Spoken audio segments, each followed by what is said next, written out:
I'm stood in front of a Martello Tower, one of 103 circular fortresses built to defend our country in the early 19th century. But in which county was this one built? Find out in just a moment.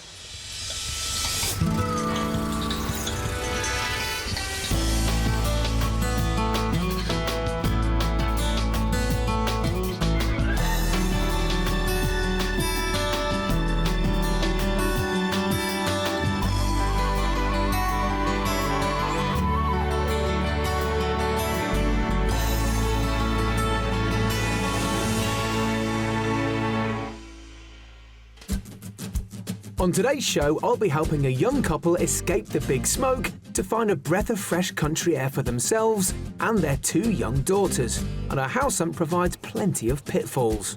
There's one thing though, isn't there? Yeah. Doink. Lots of tension. This would be the living room, basically. We're going to disagree on camera. Well, look, I think, wait till you buy the place to have a real argument. And a great deal of anticipation. Blimey. What is it? Today I'm in Essex, where 11 of these Martello towers were built in the early 1800s. Now, the name is derived from Tor de Martella, a circular fortress in Corsica that withstood an English attack for several days, and so impressed its attackers, they decided to copy its design for use back here in England. Now, in 1812, all of these towers in Essex were completed and housed around 25 soldiers, all poised for action should Napoleon launch an invasion of England. But, of course, the invasion never came, and these towers remain unused and eventually unmanned. But, as you're about to see, there's plenty more to this wonderful county than just this snapshot of naval history. The county of Essex is bordered by Suffolk to the north, meets the fringes of Greater London in the southwest, and extends as far east as the North Sea. In fact, its deeply indented coastline stretches out across some 350 miles, making it the longest of any English county. And it's the strength of the sea breeze over this largely flat terrain that was once harnessed to power the vast number of windmills found throughout the region. Over 70% of the county's landscape is rural, with many small villages and hamlets nestled into rolling farmland and ancient woodland. It's this unspoilt, tranquil beauty that proved so inspirational to the 19th century painter John Constable. And it's easy to see why this attractive countryside, coupled with a close proximity to the city, makes Essex such a prime location to set up home. The average price for a detached house here in Essex is just shy of £300,000. That's around £50,000 more than the national figure. Why? Well, one of the reasons might be that there are over 14,000 listed homes here. That's more than neighbouring counties of Suffolk and Norfolk. But on top of that, Essex is a highly accessible county. Fast trains from Colchester and Chelmsford can get you into London in around 45 minutes. But you can expect to pay a premium of around 15% in villages around these towns. But no matter where you look, I think it's fair to say that there are plenty of architectural styles to greet the eye. Windmilling in Britain is believed to date back to the 12th century and reached a peak in Essex around the early 1800s. At that time, around 285 of these grain-grinding iconic structures could be found in the county. And today, there are still a number of restored windmills creating a striking feature across the region. As for traditional residential properties, there's a wealth of homes to choose from, including picture postcard thatched cottages, a prime example being this utterly charming 2-bedroom home in Little Haddam. It's on the market for just shy of £280,000. Or you can take your pick from a choice range of medieval timber-framed homes, such as this handsome 5-bedroom house in Stansted. With an asking price of £600,000, it dates all the way back to the 16th century. A great range of architectural styles there. But what kind of property are today's buyers after? Time to meet them and find out.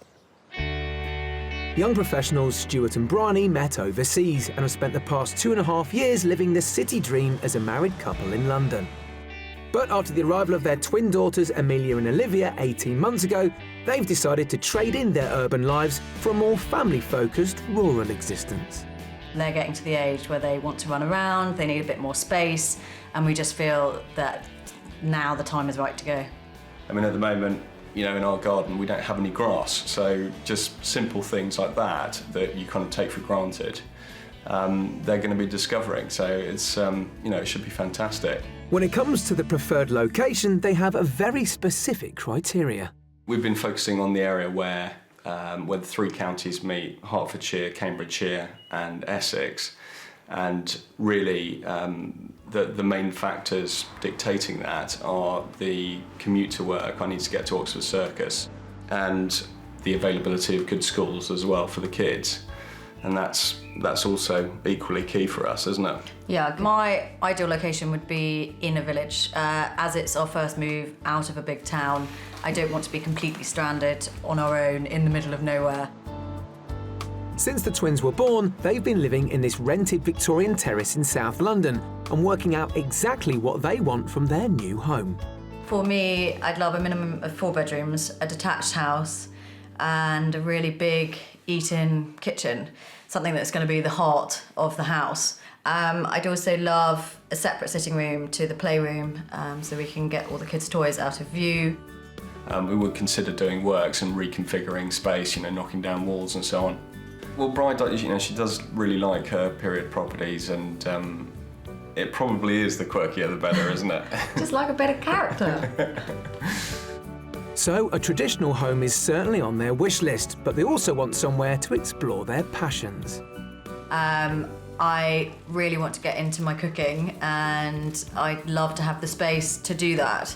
I'd also like to maybe do something with my garden, maybe grow my own veggies, see if I could do it. Out in the countryside, I plan to see myself doing more cycling, obviously with the family, and I love tennis as well, so hopefully there'll be some facilities nearby to be able to play tennis and spend a bit more time doing that. Stuart and Bryony have each sold properties to fund this move, so their finances are all ready to buy their very first home together. The budget is between £700,000 and £750,000. Both Stuart and Bryony need to commute into London for work, so they want to concentrate their search in the villages around Saffron Walden, near to where the 3 counties of Essex, Hertfordshire and Cambridgeshire meet.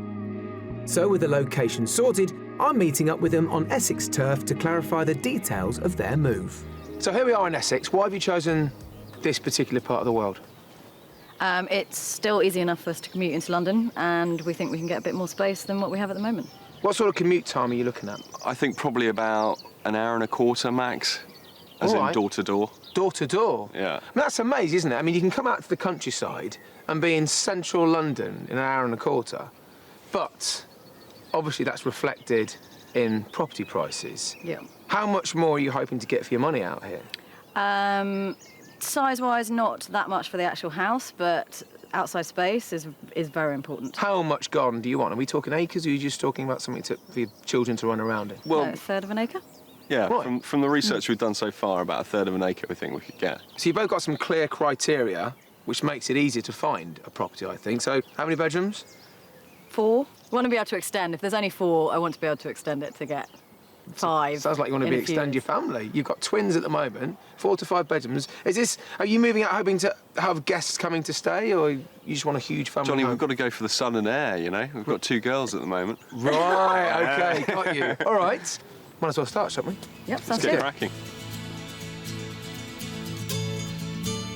For their maximum budget of £750,000, Stuart and Bryony are after a sizable and characterful detached family home with potential, as they're quite willing to take on a project. They need a minimum of 4 bedrooms, a large kitchen diner and 2 separate reception rooms. And essential to their checklist are good transport links into central London and access to excellent local primary schools. We'll be taking Stuart and Bryony to view some of the best traditional and unconventional family homes on the market. But as always, I won't be revealing the price tags until they've had a guess first. As ever, our final choice is the mystery house, but will it provide a happy landing or just be a flight of fancy? Our first property is situated in the village of Quendon, which has a local primary school rated good by Ofsted and a nearby train station offering a direct 45-minute connection into London. Quendon lies side by side with the idyllic-looking village of Rickling, characterised by a large, lush green and framed by picturesque houses, as well as a popular country pub. The house we're viewing is a period home dating back to the 1800s and has good road links right on the doorstep. So here is Essex's first offering. It's a nice looking house. 2 garages, well appointed, very nice. It's fully enclosed, this property, but there is the road. Yeah, How much of a problem? I think it might be a problem. A big problem. We've brought you here because of the accommodation and because, you know, there's plenty of character here and plenty of space. It does look like a great house. OK, let's see what you think of it anyway. Despite the proximity to the road, they both seem to like the appearance of this timber-framed house. And I'm hoping the bounty of traditional features inside will more than make up for any potential traffic noise. OK, so, living room. I'll say now one of your living rooms, It's a decent size. if that puts a different slant on it. It's good, Good size. feature fireplace. Yeah, nice fireplace. Yeah. There's one thing though, isn't there? What? Doink.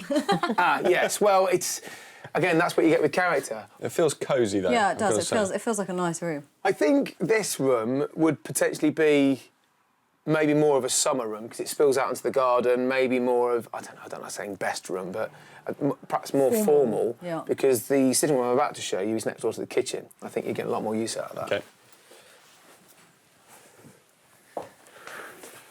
Right then, a bit more of a flow to this room. It's a good room. Wow. Yeah? Yeah, I think L-shaped. And this is the older part of the property again. It feels that, doesn't it? It just has a bit more character to it, doesn't it? Yeah. It's obviously period. I quite like it actually. It's got a good feel to it. I think we can make everything we've seen so far. I definitely think could work for us in the fact that we've got a formal area and then we've got more of a snug playroom type area where, you know, you can just have the kids making a mess. Yeah, let's go straight through to the kitchen because I think it's all quite integral, really, isn't it? Yeah. So, Here it is. Again, full of character. yeah, isn't it? It is. I think it's a really good kitchen. It's This light, is- it's spacious. I mean, these old beams and stuff, that's great. You know, really. It's great in the fact that you've got your Characterful. kitchen area and your eating area. But Yeah. at the same time, it's completely open. That's good. So, at the moment, this marries up to the sort of style that you're after for your new countryside house. Yes. Yeah. The kitchen sits at the back of the property right next to a huge utility room with a downstairs cloakroom. In the front hallway are the stairs up to the sleeping quarters, and there are 5 bedrooms in total, all of which are doubles. The 3 smallest rooms are grouped together in the centre of the house and all share a large 5-piece family bathroom. Then there's a huge bedroom currently being used as a games room, which also benefits from an ensuite bathroom. That just leaves the largest bedroom. This is very much the master, This is a big room. Good room. isn't it? Yeah, very good.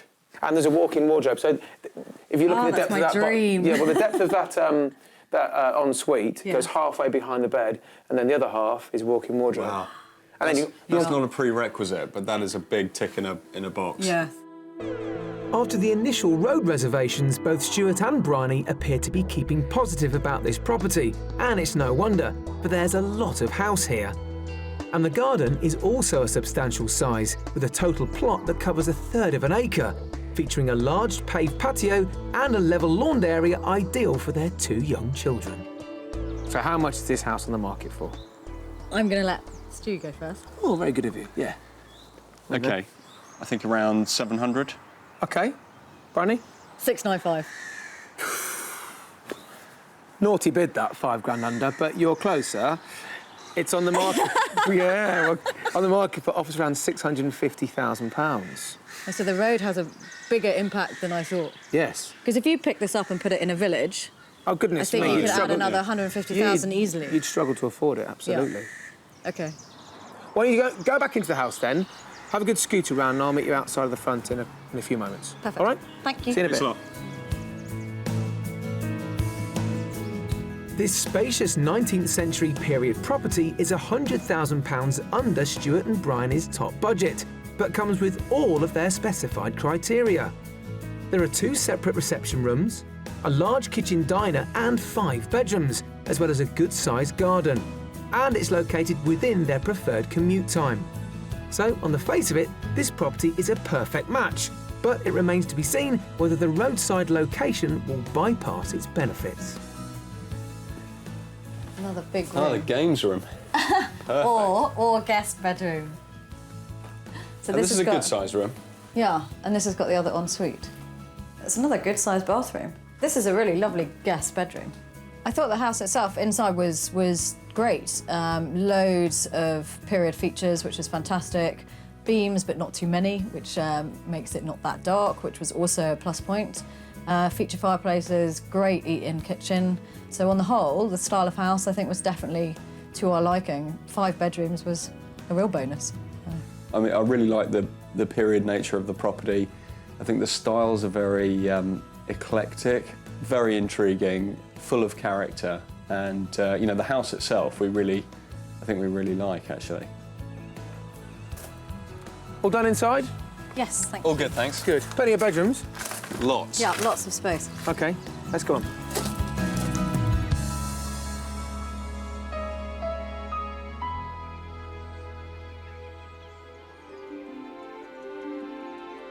Much of the pastoral landscape where northern Essex meets the Suffolk borders epitomises the traditional English farmed countryside. It's a setting that was to become world famous when captured on canvas by the romantic painter John Constable in the early 19th century. Constable was born and raised in the Dedham Vale and Stour Valley, which are now preserved as areas of outstanding natural beauty. And an ideal way to explore this iconic scenery is by bike. So during the week, we sent keen cyclists Stuart and Bryony to meet Paul Armstrong for a guided tour through countryside that inspired some of Constable's greatest works. They started with a beautiful panorama that he painted in 1802. OK, we've just arrived here at the lip of Dedham Vale, looking down over the Stour Valley. And this is actually very close to a famous scene of a famous Constable picture, which he actually painted from the top of the church tower behind us, looking out across the valley. Unfortunately, it doesn't look quite the same these days because the trees have grown a bit. God, what a view, hey? Apart from the bigger trees, I think you'll agree that the actual scenery, and this was painted 200 years ago, has barely changed in the time since then. So where's the famous Haywain in relation to this? We've still got 2 or 3 miles to go to reach that. The route runs along country lanes, past lowland meadows and through medieval villages, down to Flatford Mill, which was once owned by Constable's father and is the location featured in the classic painting, The Haywain. Here we are to finish off at the scene of Constable's, probably his most famous work from about 1820. But now, of course, is sort of renowned as one of the most famous landscape pictures that we have. Willie Lott's cottage looks pretty much the same. It's very impressive, and what a fantastic setting as well. It's beautiful. Life may have changed greatly since Constable's day, but it's comforting to see that many of the scenes he painted have retained their natural, timeless quality. For now, though, it's time to get back to the house hunt and find an unspoilt pocket of Essex that our buyers can call home.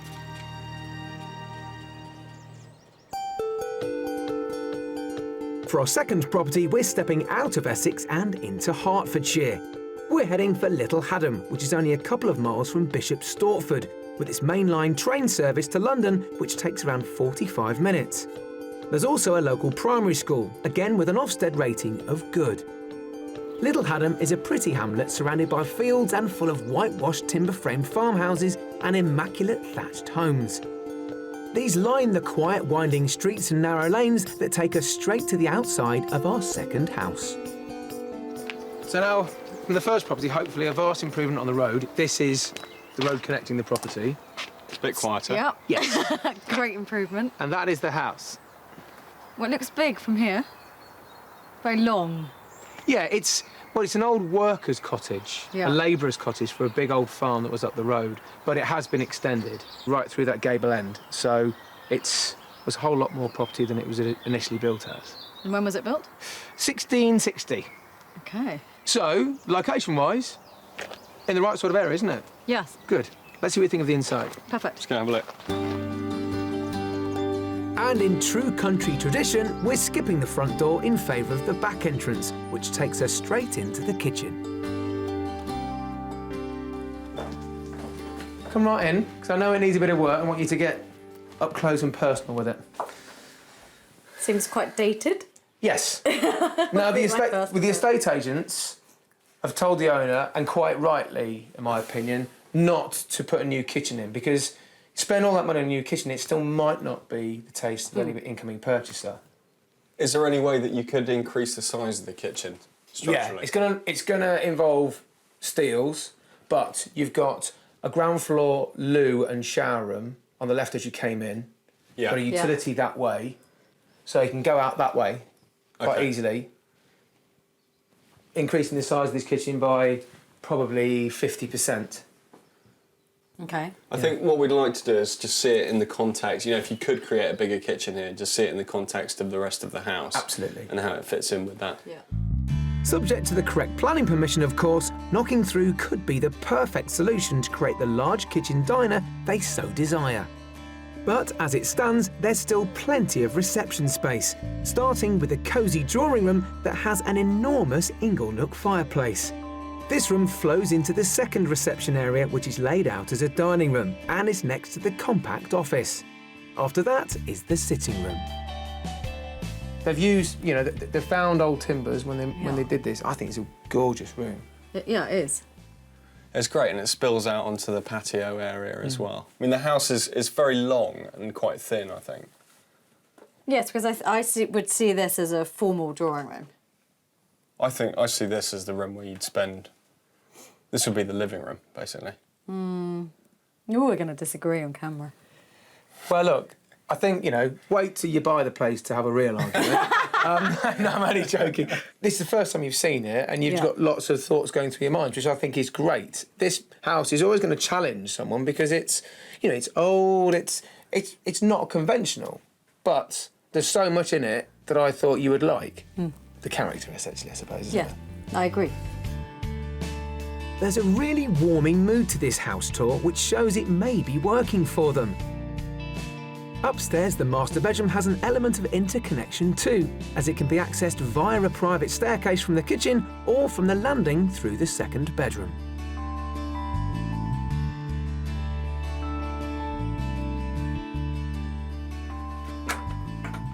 Right. Not massive.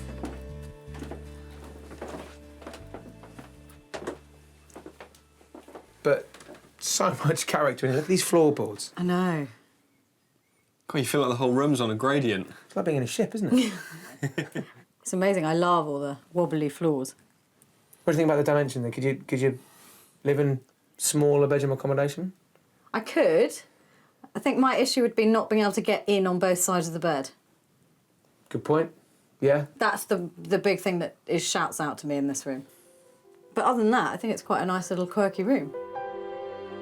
There are 4 bedrooms in total, and the last 2 are off the main landing next to the family bathroom. Outside, the mature gardens cover half an acre, with a wide expanse of lawn and a veggie plot.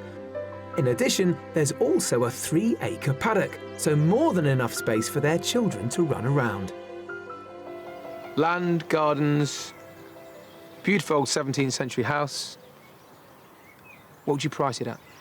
I think 725,000. Okay. Okay, I'm going to go upper end, actually. I'm going to go 745. Good guess. £750,000. Oh, So, I mean, no, that's more money we've got to pay. yes, that's my point. It's more, but whether or not you could negotiate this property to a price that would allow you to make changes would remain to be seen. But hopefully it's giving you something to think about. definitely. Okay. Well, look, you haven't looked in the garage. You haven't looked at the other bedrooms, now's your chance. Last thing we're doing today, I shall be relaxing somewhere in this lovely garden. See you in a moment. Have fun. See you in a Thank bit. you. Bye. Bye. Bang on budget at £750,000, the second property is a fascinating detached 17th century period cottage set in a quiet hamlet. It's also close to great transport links and good schools.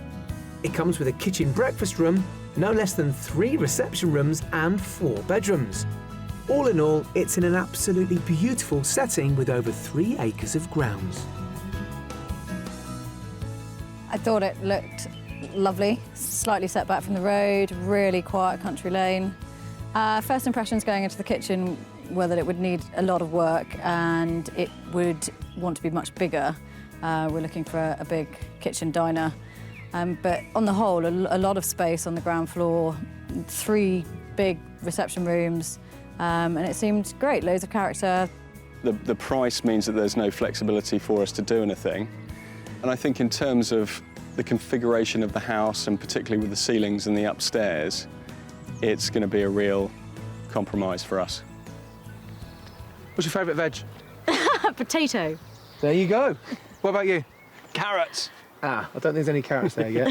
I don't know whether I'd know even if there were. Anyway, seen enough inside? Yes, thank you. Good. Well, it's been a great day today. I've learned lots about your search. Hopefully you've had something to get the old noggin ticking with tonight. Yeah, no, it's been good. Good. Let's make our way.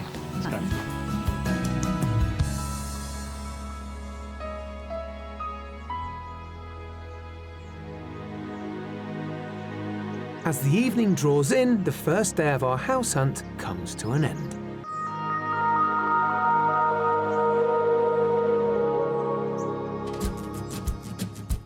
With a budget of £750,000, London-based Stuart and Bryony are looking for a family home in the Essex countryside. And so far, they've seen 2 very characterful period properties, the second of which had them swaying with joy. God, you feel like the whole room's on a gradient. It's like being in a ship, isn't it? It's little. But still to come, there's almost unimaginable individuality in the mystery house. It's very different to any house I've ever seen before. Me too. Yeah. And I should like to be beside the seaside, beside the sea.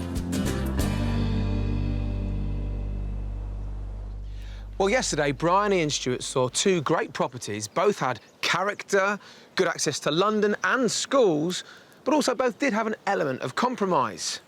Now, today we're off to see the mystery house. Hopefully, the sun's going to break through those clouds later. Now, I reckon I've shown my fair share of quirky properties to buyers in the past, but I reckon this one pretty much takes the biscuit. So, 2 properties down, off to see the mystery house. You guess it, I'll buy you lunch. Oh. Pub conversion. You're going for pub conversion?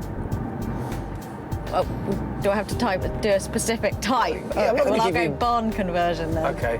Enjoy the ride, all will be revealed soon. Well, lunch won't be on me. Our final destination is in the rural outskirts of Hadstock, tucked right up against the Cambridgeshire county border.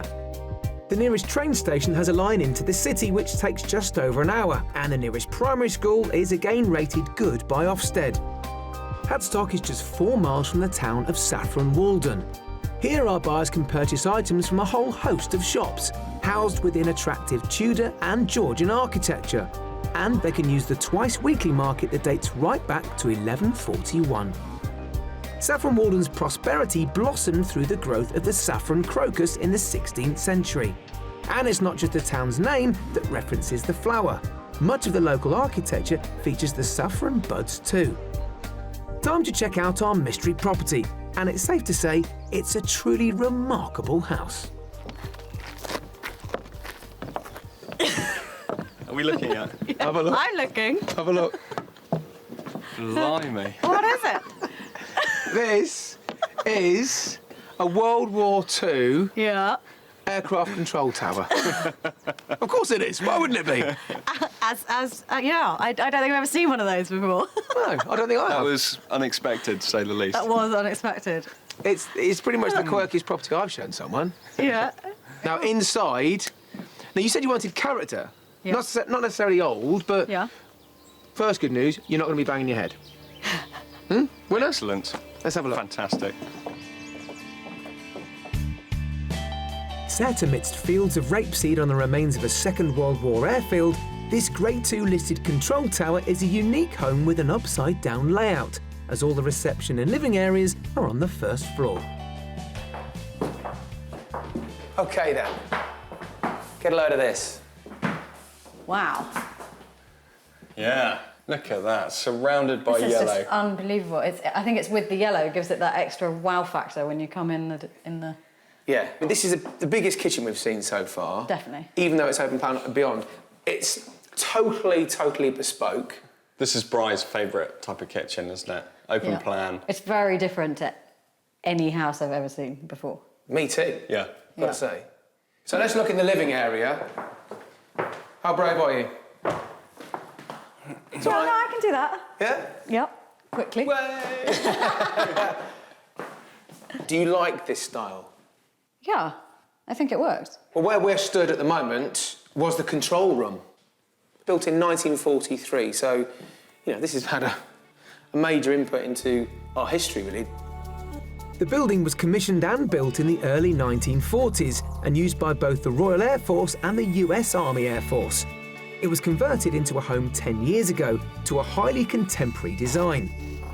Also on this first floor is the master bedroom where the sleek finish continues. Right then, your master. It's very light. Yeah? Yeah. It's good size. So that protrudes into the kitchen, that bit there. Behind that walk-in wardrobe, I know. hello, Another tick. is that rosewood cupboard. Yeah. And then round the other side is an ensuite shower and loo. It's quite cleverly done. That's good, isn't it? Yeah. The remaining 4 bedrooms are all back down on the ground floor alongside a huge family bathroom. There's a large light double with a door out to the garden next to another double with Mondrian-inspired built-in storage. And the last 2 are also a similar size. Well, that wraps up the accommodation, and it's time to survey the land. Where better to take it all in than up on the roof? So let me explain what we've got here. You've got just under an acre. Not easy to price, Not I know. easy. But have a go at it. I would estimate in excess of 700, probably about 725. OK. I'm just going to go in with a value of 700,000. Very good guess. It's on the market for offers around £695,000. It's a really interesting proposition. Well, I'll tell you what, go downstairs. I'll meet you out the front. Well, where is the front? I forget. I'll meet you at the bottom whenever you're ready. OK. OK? See you there. Great. Enjoy Okay, it. Bye. thanks. Well, that's just, isn't it? I want them to enjoy this house. It's so different. It's been fun looking around this place, but also, as quirky as it may seem, it actually gives them everything they asked for. This could be their new family home. On the market for offers around £695,000, the mystery property is an historic and unique Grade 2 listed home converted from a former aircraft control tower. It comes with a modern kitchen and living area, 5 bedrooms and an enormous roof terrace which features commanding views as far as the eye can see. This proposition presents a rare opportunity for our 2 London-based buyers to get a slice of contemporary city-style living in the heart of the countryside. For us, I think we're quite traditional in the sense that we like to go upstairs to bed, but obviously this property is unusual, fantastic setting, and you've got to make the most of that. It's something that we need to go and really think about in terms of the logistics of it and how it would work. Yeah, I think TBC, to be continued. It is very much an entertaining house, and Stu and I, especially with the move to the country, we want to be able to entertain people. So from that side, it's a definite tick. So I think we just, need to work through it, see how we could play with the space and see if it could work for us. Well, it's very pleasant out here, let me tell you. Jonnie, you make this property look good. No, it's the furniture. Now, have you seen enough in there? Yes, thank you. Good. Let's find somewhere for you to have a bit of a catch-up and talk things through. Great.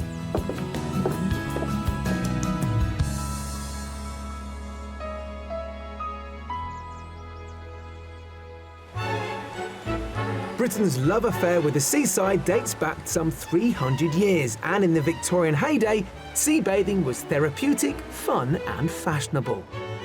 With the early 20th century came the ultimate in private changing room facilities in the form of beach huts, which still make a colourful splash across many a British seafront promenade. Today there are over 20,000 bathing boxes decorating the UK's coastline, and over the past decade they've become the iconic Des Res. I've come to Frinton-on-Sea to meet local resident Giles Watling, whose family have owned a beach hut on the parade here since 1957. These are called the Whalings, Right. and there are 100 huts here, and of all the 3,000 or so huts that we've got on the Tendring Peninsula around here, around Frinton area, these are the only ones that kind of stand up like this over the sea. The tide will come right in here and all the way up and under the huts. If the water comes right up to the huts, Yeah.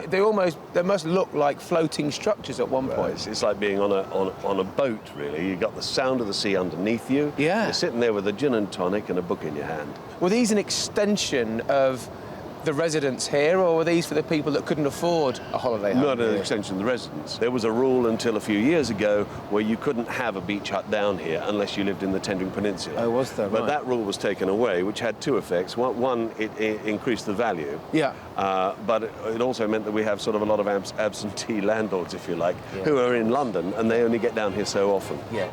The majority of beach huts are privately owned, and they come with a very long waiting list. On this part of the coast, huts typically cost between £5,000 and £30,000, but one that recently sold in Dorset is thought to be the most expensive beach hut in the UK, selling for a whopping £170,000. Well, I must admit, Giles, I've never seen a beach hut with its own back garden before. This is rather exclusive now, isn't Yeah, it? they are quite unique with this little veranda. Can you show me inside the hut? Yeah, let's go and have a look. Please, yeah. Come inside. This feels like a lovely sort of boat cabin, doesn't it? I come down here, I use it as an office. For inspiration, you'd struggle to find any better, would you? Well, it is stunning. I mean, look at that sea there, sparkling away. May I quickly have a look? Yeah, It's just- go ahead, go. I mean, Stick your head out the window. it's wonderful. And I suppose the water pretty much comes up here, does it? Yeah, right, under here. And we can drop a bucket down there and pick up some water to scrub down the decks. I'm sure you're probably loath to go home sometimes. Don't want to go home. This is paradise. And who needs a holiday, frankly, in Spain or wherever? You got this, look at it. Ongoing maintenance is crucial to protect huts from the harsh coastal weather and corrosive salt air. But there are passionate experts who'll help get the job done. John Robertson is one of them. Now, John, you're involved in, what, the upkeep of these beach huts? Yes, basically it just starts out, some people come along and want a door repaired or something, it's very simple. And then somebody else comes along and wants a new kitchen fitted. Well, some of these are so luxurious, some of them will have full sink, they'll have a gas fridge. I mean, they've got to have their beer and wine cold. So their uses have changed over the past 100 years or so, but essentially they're here to enjoy the beach and the weather we have here. Yeah, that's it. Over 100 years since they first graced our promenades, these modest candy-coloured landmarks are still a defining and treasured reflection of life and leisure at the British seaside. Well, that's real estate with a guaranteed sea view, at least. Maybe a mystery property for the future. Time now to catch up with today's buyers and see if this beautiful county of Essex has worked its charms.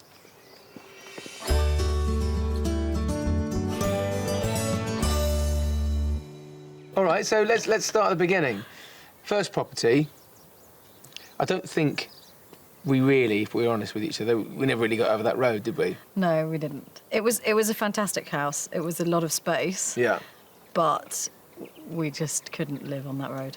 No. But I learned quite a bit from you guys about what you like. I mean, internally, you both got on quite well with that house, didn't you? Yeah, we did. did. I think it was pretty much, well, it pretty much ticked all the boxes. It was just the road that that was the issue. Well, OK, well, because you reacted so well to the garden in the first house, I was really looking forward to the afternoon where I took you to that beautiful 17th century cottage. Yep. Built back in 1660, however, we started looking at the proportions which came into play. The ceilings came into play big time, didn't Yeah. they? But that was a quieter setting, very chocolate boxy, I think was how we described it. And as you say, the garden was great. House was full of character, and that was all good news. I think The configuration of the bedrooms on the top floor was difficult. There probably wasn't enough space there for us and our family and our future family. But also it was grade 2 listed, so I think the potential for expansion and extension there was limited as well. Well, there were some changes to be made, and it was, yeah, as you say, grade 2 listed. So it was maybe a bit of a challenge. But outside, I mean, fantastic garden, wasn't it? That 3 acres is obviously a large plot of land, and well, it just gives you that extra potential. Well, hopefully we ended on a bit more of a high, and it was something to think about overnight. And, well, I say this with a wry smile, I was very much looking forward to showing the mystery property today. What were your thoughts when you looked up and saw a converted aircraft control tower? I wasn't sure what to think, to be honest. It's not something that you'd ever imagine going to see, so No. I was a bit shocked. But you seem to embrace it, both of you, didn't you? Definitely. I thought it was really exciting, actually, because it looked like the sort of property where you could get some decent dimensions internally. Yeah. Obviously, the roof terrace was fantastic. And Miami meets Saffron Walden. Yeah. But, you know, fantastically quirky and fantastic space, both inside and out. So of the 3 properties, I think that's the one that we would go away and think about.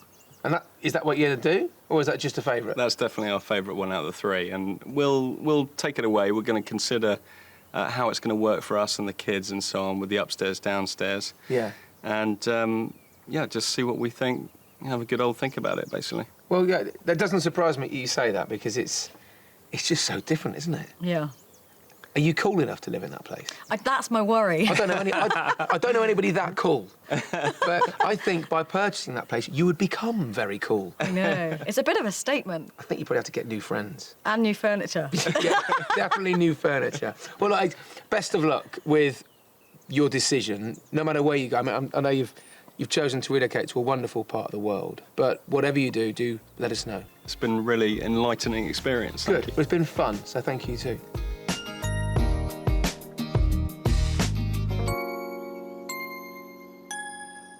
Well, it's been a great few days here in Essex, but certainly the highlight for me was showing 2 rather discerning house buyers a converted aircraft control tower. Now, they've told me they want to go away and consider this carefully, and I think it's a really good idea because, well, they had great reactions, first of all, but on reflection, yes, of course, it's unconventional, but it's actually quite practical. Internally, well, Stuart wouldn't be banging his head, but externally, you've got the land, you've got access to great schools in Saffron Walden, but most importantly, the commute time, within an hour and a quarter of London, so Stuart should be fairly happy there too. So, maybe, just maybe, that very quirky mystery property may have found 2 new buyers. Who knows? See you next time. If you would like to escape to the country in Scotland, Wales, Northern Ireland or England and need our help, please apply online at bbc.co.uk/be on a show.